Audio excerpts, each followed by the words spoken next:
Most people do the same few isometric holds like planks over and over again. And there's nothing wrong with that, but it can make your workouts feel stale and leave serious gains on the table. So today I'm going to share 5 isometric holds that you've probably never heard of. They aren't gimmicky tricks either. These are time-tested positions with scientific support that I personally do every week, and I think you should too.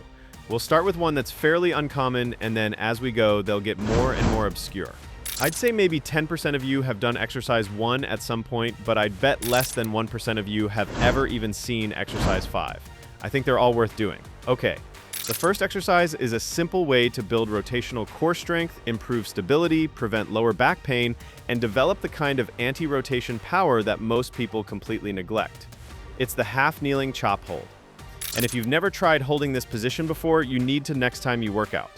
This exercise completely transformed my core stability and eliminated the lower back tightness I used to get from sitting all day. Now, for some context, most people do planks and crunches for core training, but those movements don't specifically challenge your ability to resist rotation. The half-kneeling chop hold forces you to maintain stability while a weight tries to pull you into rotation. It's one of the most functional core exercises you can do, because this is exactly how your core works in real life, resisting unwanted movement while you perform tasks. Half-kneeling chop holds can bulletproof your spine by strengthening all the muscles that prevent rotation when you don't want it. And if your lower back feels unstable or you get pain during twisting movements, you'll get massive benefits from this position. The scientific evidence is clear. Training anti-rotation strength is more effective for preventing back pain than training movements that involve actual rotation. First, get into a half-kneeling position with your right knee down and your left foot forward. Your front knee should be at 90 degrees. Hold a weight, dumbbell, or cable attachment with both hands at chest height on your right side. Now extend your arms and hold the weight away from your body, keeping it on that right side. Your core has to work incredibly hard to prevent the weight from pulling you into rotation. Hold this position for 20 to 40 seconds. This will feel different than any core exercise you've done before. Your obliques on the opposite side of the weight will be working overtime to keep you stable.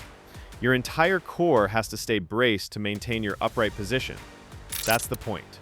You're building the ability to resist forces that want to twist your spine. After holding on one side, switch your stance and hold the weight on the opposite side. You can do this with a dumbbell, kettlebell, or ideally a cable machine if you have access to one. The cable provides constant tension throughout the hold, which makes it even more effective. Start with a light weight, maybe 10 or 15 pounds, and focus on maintaining perfect position. Don't let your torso twist toward the weight. Keep your chest square and facing forward. Try it out and see how long you can hold. If 20 seconds feels too easy, increase the weight or extend your arms farther from your body. I usually do these for 3 sets of 30 to 40 seconds per side. And while I don't think this movement will give you six-pack abs, I do think it fills a crucial gap in rotational stability that most exercises completely miss. Now, if you prefer regular planks, they'll still work great for basic core strength. But add half-kneeling chop holds if you want real-world functional stability.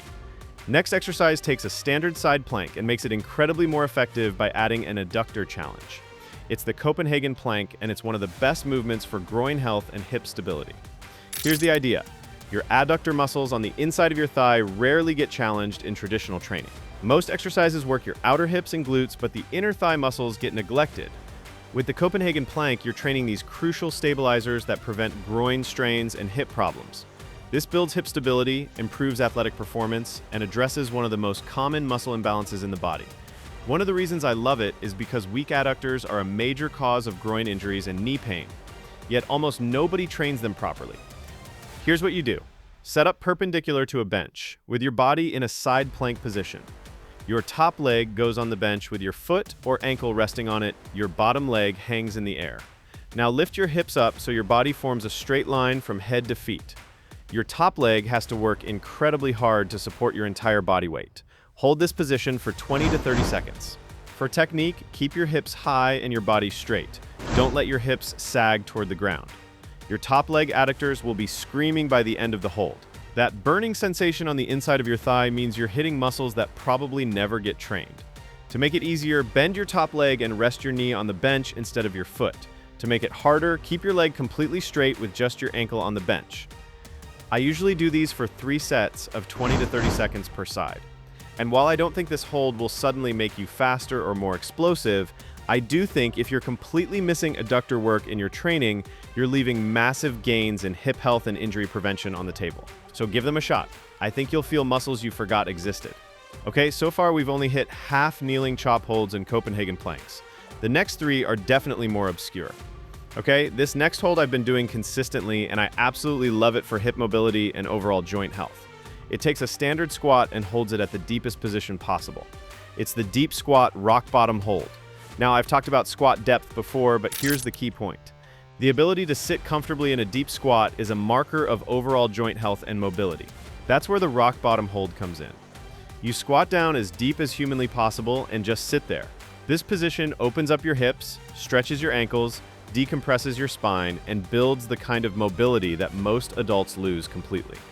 New research shows that spending time in deep resting positions can improve joint health and reduce the risk of mobility loss as we age. Start by standing with your feet shoulder width apart or slightly wider. Squat down as deep as you can, trying to get your hips below your knees. Your heels should stay flat on the ground. Once you reach the bottom, relax into the position and hold it. Don't fight to stay upright. Let your torso come forward if needed. Your arms can reach forward for balance or hold onto something for support. The key is spending time in this position. Start with 30 seconds and work up to 2 or 3 minutes. This isn't about muscular effort. It's about allowing your body to adapt to a position it should naturally be able to achieve. If you can't get into a full deep squat yet, that's fine. Hold onto a door frame or squat rack for support. You can also elevate your heels on a small plate or board to make it easier. Over time, work toward getting deeper and needing less support. The deep squat rock bottom hold is incredible for hip mobility and ankle flexibility. Most people's hips and ankles are so stiff they can barely get into this position. By spending time here daily, you're teaching your body to regain natural movement patterns that sitting in chairs has stolen from you. I've been doing these every single day, and the improvement in my squat depth and hip comfort has been remarkable. Okay, now we're getting a little bit more obscure, so I don't think I've seen many people do this one outside of physical therapy clinics. It's the loaded scapular squeeze hold in the YW or T position, and it's amazing for shoulder health and upper back strength. First, I should explain why I like them so much. It's really because this is one of the only ways to strengthen your middle and lower trap muscles along with your rhomboids in specific positions. When you do regular rows or pull-ups, your shoulder blades move, but they're not challenged to hold specific positions under tension. These loaded holds force your scapular stabilizers to maintain precise positions while fighting against resistance. That's what makes them so effective for posture and shoulder health. The technique requires light dumbbells, maybe 2 to 5 pounds each. Bend forward at your hips so your torso is roughly parallel to the ground. Hold the dumbbells with your arms hanging down. Now lift the weights into a Y position with your arms extended at about 45 degrees from your body. Squeeze your shoulder blades together and down. Then hold this position for 20 to 30 seconds. Your middle and lower traps should be working hard to maintain the position. You can also do this in a W position where your elbows bend to 90 degrees while you squeeze your shoulder blades together. Or in a T position where your arms extend straight out to your sides. Each position targets slightly different parts of your upper back stabilizers. The key is squeezing your shoulder blades together as hard as you can and maintaining that squeeze throughout the hold. Obviously, the weights need to be light because this is about scapular endurance and control, not strength. Most people's middle and lower traps are incredibly weak from years of slouching and forward head posture. These holds wake up those dormant muscles. Now, if you don't have dumbbells, you can do this with resistance bands or even just body weight focusing on the scapular squeeze without any load. It's not that I think these holds are going to suddenly give you huge traps, but I do think if you're completely missing targeted scapular strengthening in your training, you're probably leaving significant shoulder health and posture improvement on the table. So try these out. Let me know how your upper back feels after a few sessions. Now, before I show you the 5th and final hold, let me address something important. If you're dealing with chronic aches and pains, stiff joints, or you feel like your body just doesn't move the way it used to, you're not alone. Most people think they're stuck with these problems forever. But what if there was a simple step-by-step system that could help you move pain-free again? I created Reboot Your Body specifically for people struggling with these exact issues. It's a 30-day program designed to restore the movement and strength you've lost, so you can play with your kids or grandkids, get through your day without constant aching, and feel confident in your body again. Imagine waking up without that stiff back, moving freely without limitation, and living life the way you're supposed to. The link is in the description below if you want to check it out. All right, let's go even deeper. This last hold is something almost nobody does, but it's one of the best exercises for balance and proprioception. Okay, this one is a pretty uncommon balance exercise that I've been doing weekly. The single leg stance with eyes closed. This is a classic assessment used by physical therapists and neurologists to evaluate balance and vestibular function. It'll challenge your ankle stabilizers, your hip stabilizers, and most importantly, your proprioceptive system, which is your body's ability to sense where it is in space without visual input.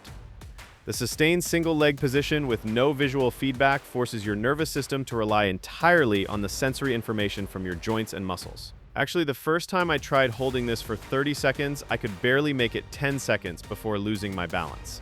So don't say I didn't warn you. On top of that, your core has to work constantly to keep you upright, and the small muscles in your foot and ankle fire rapidly to make tiny adjustments. It really is a full body balance challenge. For the technique, start by standing on one leg with your eyes open. Once you feel stable, close your eyes. Your arms can be at your sides or crossed over your chest. Try to remain as still as possible without wobbling or putting your other foot down. The goal is to hold this position for 30 to 60 seconds. The key is starting easy and progressing gradually. Most people will struggle to hold this for even 15 seconds when they first try it. That's completely normal. Your balance relies heavily on visual input, so removing that sense dramatically increases the difficulty. Start with 10-second holds and work your way up. If you feel like you're about to fall, open your eyes, stabilize, then close them again and continue.